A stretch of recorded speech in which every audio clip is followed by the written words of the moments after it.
House prices set to rise by 15%. Let's have a look. Hello everyone, Florian.heise here, and welcome to another episode of HeiseSays. Grab your stein of coffee because we're going to have a look at this article from Domain, which is saying that house prices are still predicted to rise by 15% this year, but then they'll slow down in 2022. Now remember when there were predictions of a 30% fall, of a modelling from the RBA of a 40% fall. More and more now, I think that was done with intention to give the impetus for our political leaders to intervene in the market so strongly. Perhaps I'm just getting a bit too cynical with all of this stuff. Maybe not. But a 15% rise, everyone. First recession in 28 years. Now, rising house prices are not a unique issue in Australia. New Zealand, the poor Kiwis, they're copping it hard. Even the US, Norway, UK and Sweden, everyone since 2017 has seen house prices rising. And this is a chart I love showing again and again from the Real Estate Institute of Australia, just looking at how much houses have gone up from 1990. It's a living memory. 1990, guys. Remember, the 90s was all cool, awesome, everything was radical. I'm showing my age. And then to 2020, so just last year. So Sydney, 565%. So for what would probably be a deposit these days, that was what you were buying a house for, and now you're a millionaire. Yeah. Good luck to you. Awesome. So you can see housing affordability hasn't kept up with wage growth. Wage growth around 320, 330% growth in that same period. So let's have a look at this article, which is telling us that houses are still predicted to go up 15%. So everyone who's been waiting for a market correction, it shows you just how much the government has intervened into this economy. Housing is the piñata that they love to bash to generate economic activity. Australian house prices to rise by 15% this year, but slow in 2022.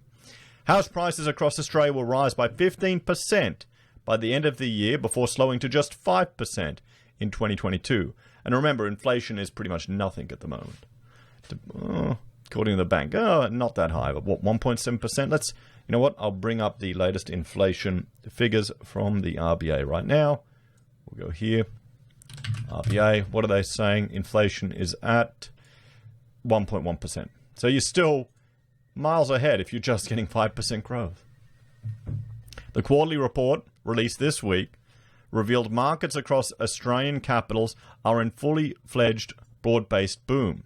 Westpac senior economist Matthew Hassan said all aspects of the market were showing outright strength, with turnover 30% above the national pre-COVID peak. Now, here's the thing. Our cash rate is at 0.1%. Everyone knows that.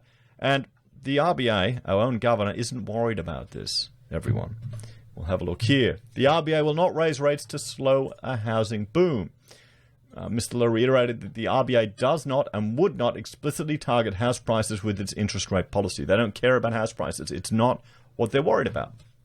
This is the collateral damage, the sacrifice that we need to make to ensure they want to focus on the economy, the recovery of the economy, jobs and wages. That's the focus for the RBA.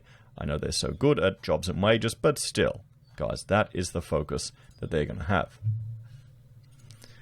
Prices are 8.5% above their pre-COVID highs, pushing record levels in most markets. Remember, everyone's exhilarated the most. The market's going fantastic just before a correction. But then that's when we'll probably see Mortgage Keeper. Hey, I should trademark that. Maybe I need to make a token. We need to invent a crypto token somehow to make money every time the government does another crazy stimulus or something. I don't know. Every time the government does some intervention in the housing market, then you get free tokens. And that's it. So it's guaranteed to just pump forever. I'm being facetious. Everyone is out there looking for any hint of a moderation to this boom, he said. So far, there's nothing really that's convincing. Auction clearance rates have come off slightly, but we were only talking about 2% or 3% and still running about 80%. There is nothing but a slight cooling off from red hot to hot at best. And it's not really a sign that things are about to turn cold, he said. The strength of the market has been surprising. but could not continue at such a fast pace, especially if home buyers could no longer afford to get into the market, he said. We've been pretty amazed by some of the strength the market has shown throughout 2021, he said. We do expect it to slow because you can't see such vigorous price gains without people's ability to service a loan being affected. The Reserve Bank and the Australian Prudential Regulation Authority would be concerned once property prices rose by 15%. Well, no, they're not. I just showed you our own governor isn't worried. Sure, but what can they do? Which is why Westpac expected some form of macroprudential intervention in the first half of next year. Okay, so this is where they're going to limit probably investors. They're going to do what the Kiwis are doing, where you need to have like a 50% deposit or something to get into a property to try and cool it off. That could include tightening loan-to-value ratios or a cap to investor credit growth. Well, I mean, we've already got 2% loans, guys. Now here we go. This is the one.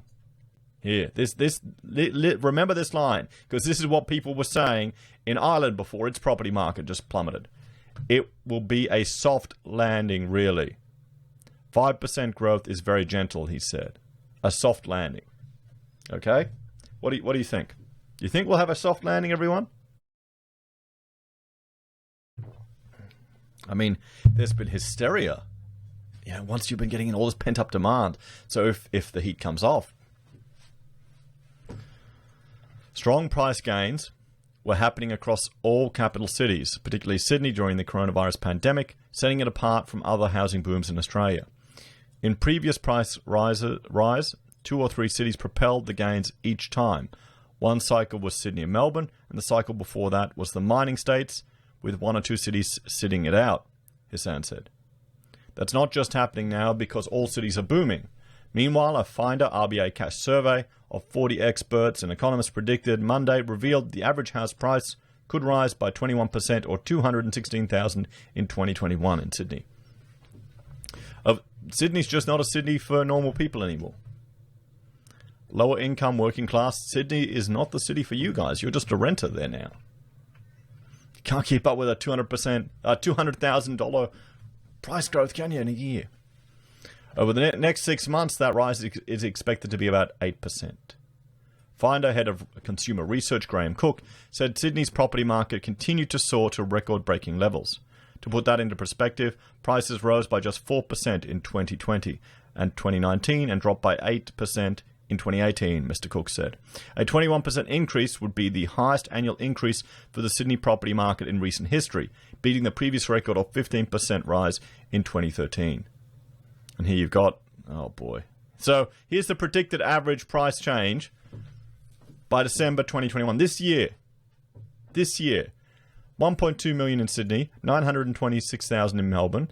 Average, this is the average, 679,000 in Brizzy, 600,000 in Perth, and 577,000 in Adelaide. Brisbane house prices were expected to jump a massive 17%, or by 98,000, while Melbourne's were expected to rise by 15%, or by 120,000 by the end of this year. Perth's property prices were also expected to rise by 15% in 2021, and Adelaide's by 13%. 6-month predictions for Canberra and Hobart saw prices tipped to rise by 7% and by 6% in Darwin, the Finder survey revealed. While price booms were still predicted for the rest of the year, there are challenges ahead, Westpac's Mr. Hassan said. The sleeper issue for Australia's property market was the continued closure of international borders to new migrants. That's going to be the real test, isn't it? We have a sharply slower population growth and sharply lower physical demand for new dwellings, Mr. Hassan said. With Home Builder seeing many new homes to be built over the next 12 months, Australia could start to see a rise in vacancy rates. While Sydney and Melbourne had seen a rise in inner-city vacancies, this was part of the internal COVID-19 shock, Mr. Hassan said. The Home Builder balance of supply and demand will see housing shift away from shortages that could hit next year, he said. So, what are the solutions to this, everyone? It's going to be the same thing. Long term, we need to get away from the housing intervention in the market. Australia is dependent on property. We're obsessed with it. It's just part of our culture. It's part of all our TV shows. Will there ever be the political will for it, though? There's the question. This next election is going to be very interesting. As always, thanks for watching. Please like, share, subscribe to the channel. Let me know your thoughts and opinions on this one in the comments below. Do you think we'll see 15% growth and then a soft landing of 5%? Or is it just wishful thinking? As always, if you're a fan and enjoy the content I create here, there are a few ways you can support us. You can join us on YouTube or Patreon. You can sign up for SelfWealth or Stake. You can support us by using our affiliate links at Amazon, eBay, Independent Reserve, or AussieBroadband. You can buy merch from HeiseSays, use Gold Pass from the Perth Mint, or support us via PayPal. Take care, everyone. Have a great day. I'll see you in the next episode. Bye for now.